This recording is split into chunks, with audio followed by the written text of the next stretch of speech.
A pergunta pairava no ar úmido da manhã londrina, tão cinzenta como o futuro que Eliza Vance por vezes temia. Seria este o dia em que a sua vida mudaria, ou apenas mais uma porta fechada com estrondo na sua cara sardenta? Apertou a alça da sua velha mochila, remendada com patches de bandas obscuras e símbolos que só ela entendia, o peso dos seus sonhos e do seu portfólio quase a vergar-lhe os ombros.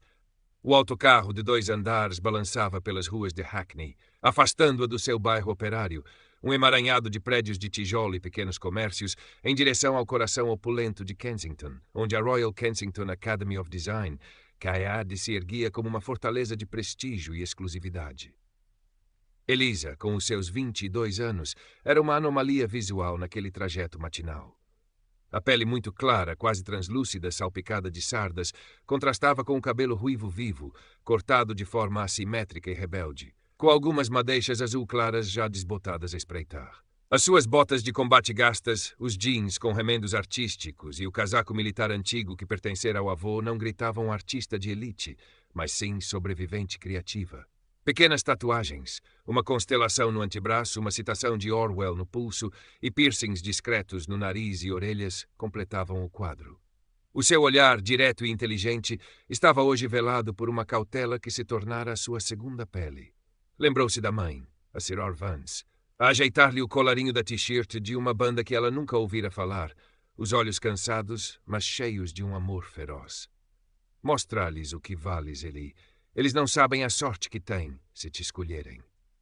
A mãe, que acumulava 2 empregos para manter a casa e apoiar a paixão da filha, não entendia muito de design gráfico inovador ou programação de jogos com foco social, mas entendia de luta e de sonhos. Dera-lhe um pequeno trevo de 4 folhas de plástico, comprado numa loja de tudo a €1, que Eliza guardou no bolso como se fosse um talismã precioso. Cada paragem do autocarro aproximava do seu destino e aumentava o nó no seu estômago. A Arcade.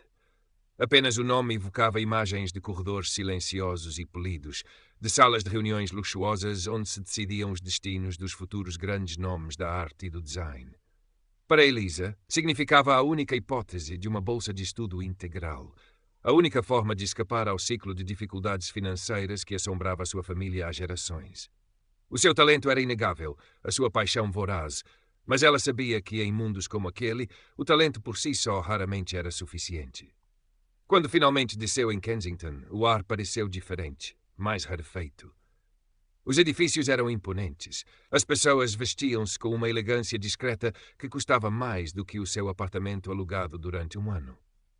A Arcade era ainda mais intimidante ao vivo. Um edifício vitoriano majestoso, com janelas altas e uma entrada que parecia engolir os menos afortunados. Respirou fundo, o cheiro a cera antiga e a livros velhos já a pairar no ar frio do outono.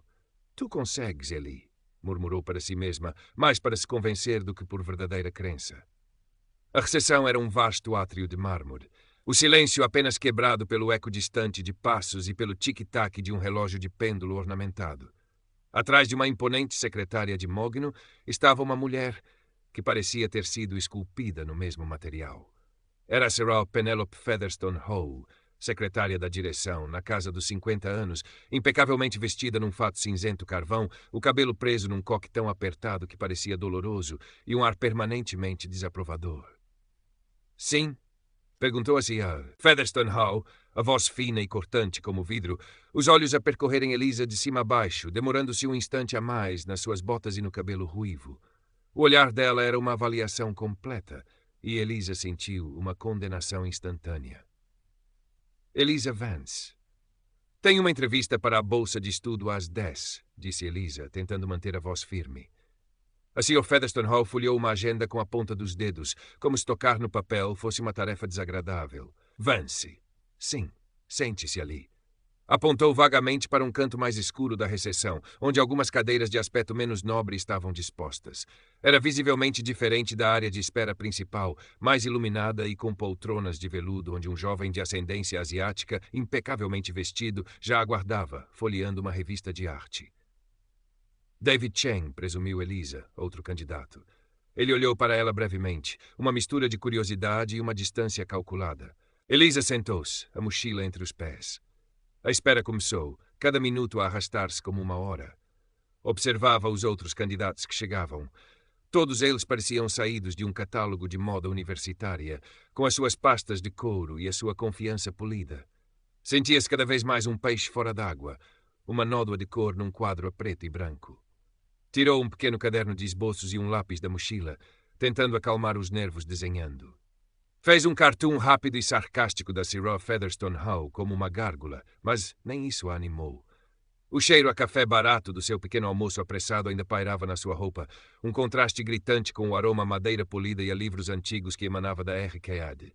Eles não querem pessoas como eu aqui, pensou com um amargo sarcasmo. Querem o meu talento, talvez, mas embalado de outra forma, numa caixa mais bonita. O tempo passava. David Chen foi chamado. Outros candidatos foram e vieram. Elisa continuava à espera. Assinou. Featherstone Howe parecia ter se esquecido dela, ou talvez fosse intencional. A humilhação subtil, a sensação de ser invisível, começava a corroer a sua determinação. Lembrou-se das palavras da mãe, do trevo no bolso. Apertou-o com força. Não viera até aqui para desistir antes de lutar.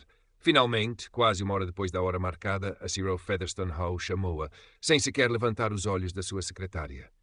Elisa Vance. Pode entrar. Sala de reuniões 3. A sala de reuniões 3 era ainda mais opressora do que Elisa imaginara. As paredes eram revestidas a madeira escura, adornadas com retratos a óleo de antigos diretores da academia, todos eles homens brancos de ar severo. Uma longa mesa de conferência polida dominava o centro, e sentados à sua volta estavam 3 figuras. No centro, como um rei no seu trono, estava o Sr. Alistair Finch. Elisa reconheceu-o de fotografias em revistas de arte e negócios. Um homem negro entre os 40 e os 50 anos, com um porte elegante e atlético. Vestia um fato feito por medida, de um azul escuro impecável e acessórios discretos mais caros. Um relógio Patek Philippe, botões de punho de ouro branco. O cabelo era muito curto, quase rapado, e a barba estava perfeitamente aparada. Irradiava uma aura de poder, controle e riqueza conquistada com muito esforço. Era o principal benfeitor da bolsa para a qual Elisa se candidatava e, sabia-se, tinha a palavra final. A sua pele escura contrastava com a palidez de Elisa, e a sua apresentação imaculada era o oposto do estilo alternativo dela. Era a personificação do establishment que ela precisava de convencer ou vergar. Ao lado dele estavam outros 2 membros do painel, um homem e uma mulher, ambos mais velhos e com o ar acadêmico e ligeiramente distante de quem já viu muitos aspirantes a artistas. Mas era Finch quem comandava a sala, apenas com a sua presença. Senhorita Vance, disse Finch, a sua voz profunda e ressonante, sem qualquer traço de sotaque popular. Não lhe ofereceu um sorriso, nem sequer um aceno de cabeça. Os seus olhos penetrantes e analíticos percorreram-na como os da Sirrah Featherstone Howe, mas com uma intensidade diferente, mais calculista. Sente-se. Elisa sentou-se na cadeira indicada, na extremidade da mesa, sentindo-se pequena e exposta. Colocou o seu portfólio sobre a mesa, mas Finch nem sequer olhou para ele. Então, senhorita Vance, começou ele, juntando as pontas dos dedos, diga-nos por que razão acredita que merece esta bolsa, o que a torna especial. A forma como pronunciou especial tinha um leve tom de ceticismo. Elisa engoliu em seco. Preparara-se para esta pergunta, tinha respostas ensaiadas. Começou a recitá-las, falando da sua paixão pelo design, do seu desejo de usar a arte para o impacto social, da sua dedicação.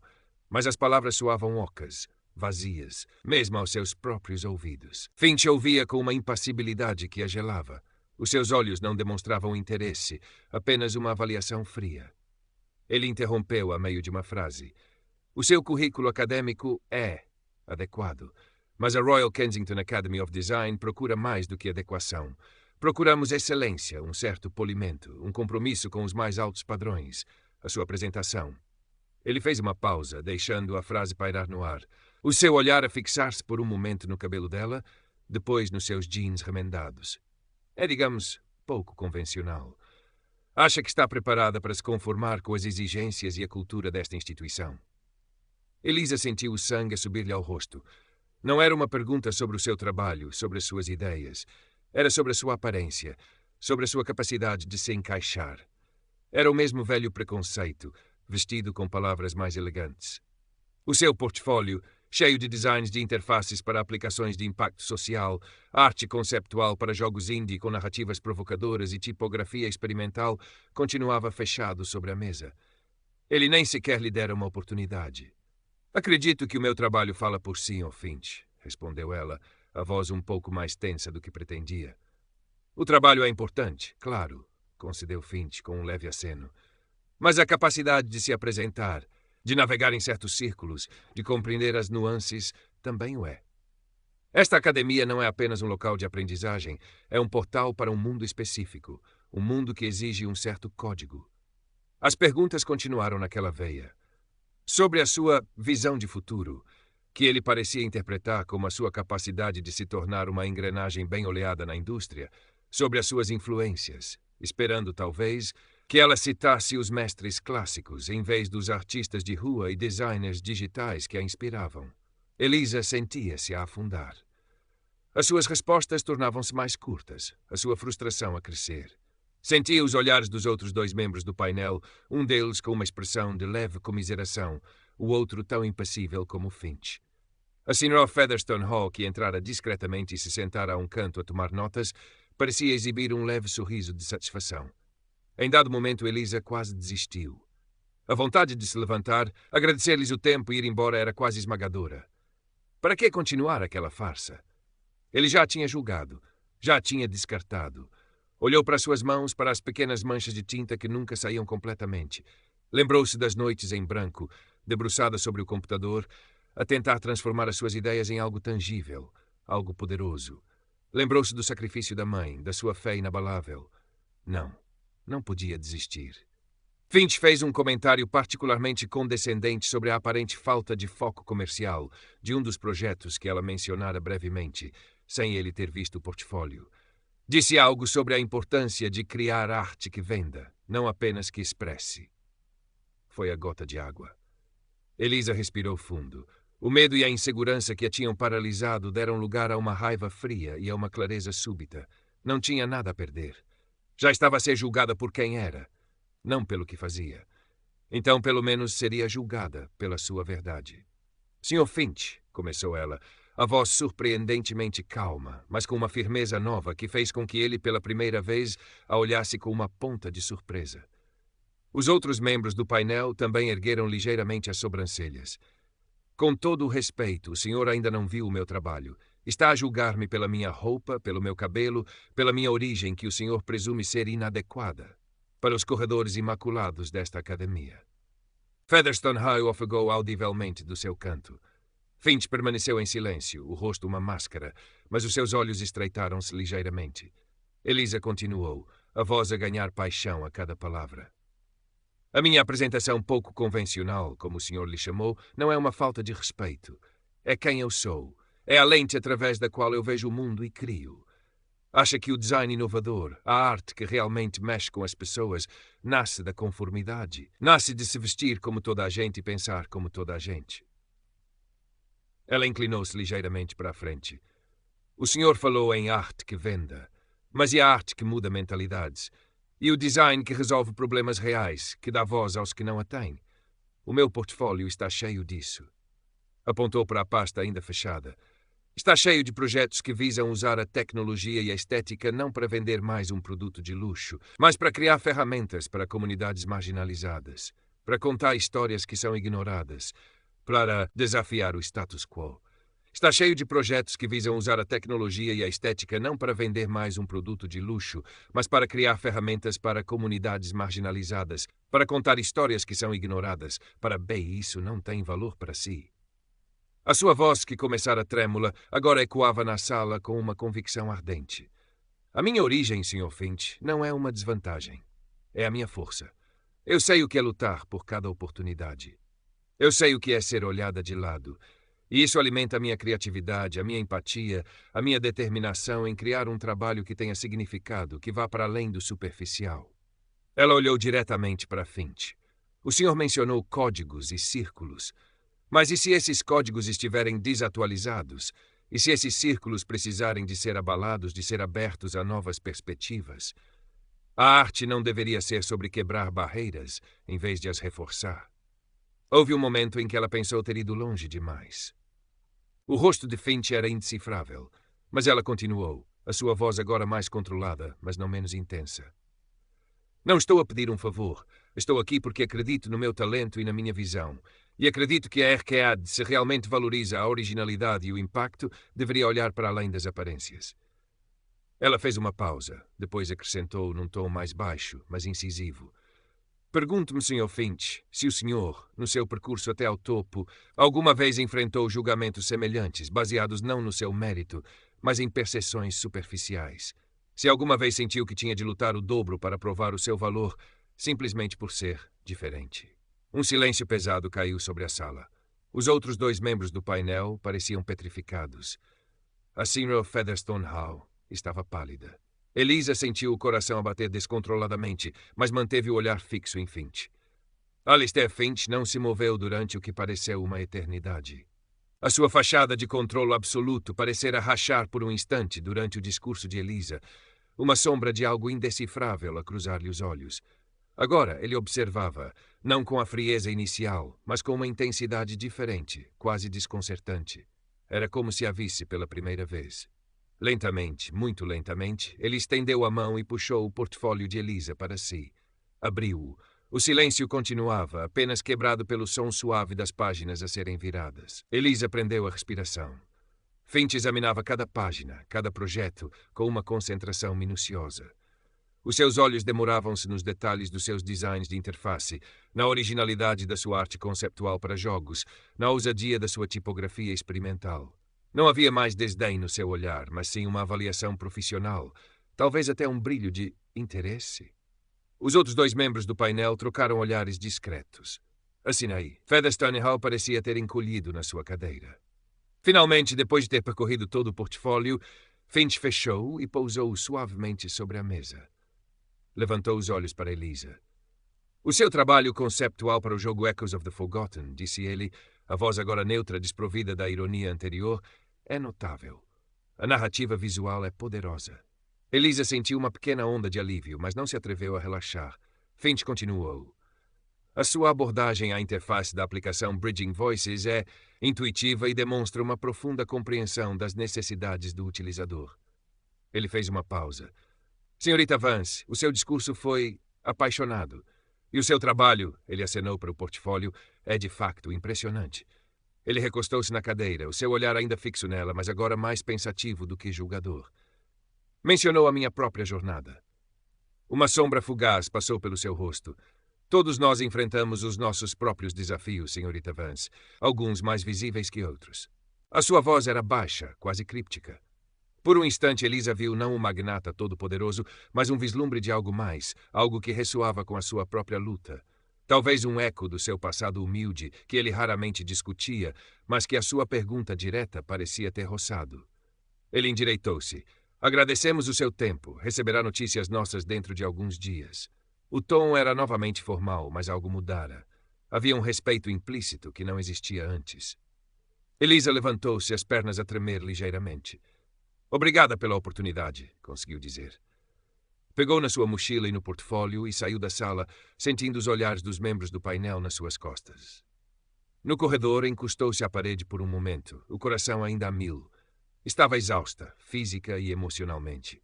Não fazia ideia de qual seria o resultado, mas uma coisa era certa, fora fiel a si mesma. Dissera o que precisava de ser dito. E isso, por si só, já era uma pequena vitória. Os dias que se seguiram foram uma tortura de incerteza. Elisa tentou ocupar-se com os seus projetos, mas a entrevista pairava constantemente nos seus pensamentos. Revivia o discurso, a reação de Finch, tentando decifrar cada nuance. Preparava-se para o pior, para mais uma porta fechada. Uma semana depois, uma carta com o brasão da Erd chegou. As suas mãos tremiam tanto que quase não conseguia abrir o envelope. Fechou os olhos, respirou fundo e leu. Cara senhorita Vance, temos o prazer de informar que lhe foi concedida a Bolsa de Estudo Integral Alistair Finch para a Royal Kensington Academy of Design. Elisa leu a frase várias vezes, incrédula. Depois, uma lágrima solitária escorreu-lhe pela face, seguida de outra. Não foi uma explosão de euforia, mas um alívio profundo e trêmulo, uma sensação de peso a ser levantado dos seus ombros. Conseguira. Contra todas as probabilidades, conseguira. A mãe abraçou-a com força, os olhos a brilhar de orgulho. Eu sabia, Lee. Eu sabia que tu eras especial. No seu luxuoso escritório com vista para os jardins de Kensington, Alistair Finch contemplava um pequeno objeto na sua secretária. Uma fotografia antiga, quase escondida atrás de um prémio de design, de um jovem negro magro, de olhar determinado, em frente a uma humilde casa geminada num bairro operário de Birmingham. Ele raramente olhava para aquela fotografia. Mas as palavras de Eliza Vance tinham ressoado de uma forma inesperada, trazendo à superfície memórias que ele pensava estarem enterradas sob camadas de sucesso e riqueza. Pergunto-me, Sr. Finch, se o senhor, no seu percurso até ao topo, alguma vez enfrentou julgamentos semelhantes. Sim, pensou ele. Sim, enfrentara. E talvez, algures pelo caminho, se tivesse esquecido um pouco de como era estar do outro lado da mesa, a lutar para ser visto para além das aparências. Eliza Vance não era apenas talentosa, era corajosa. E talvez, apenas talvez, ela lhe tivesse ensinado algo.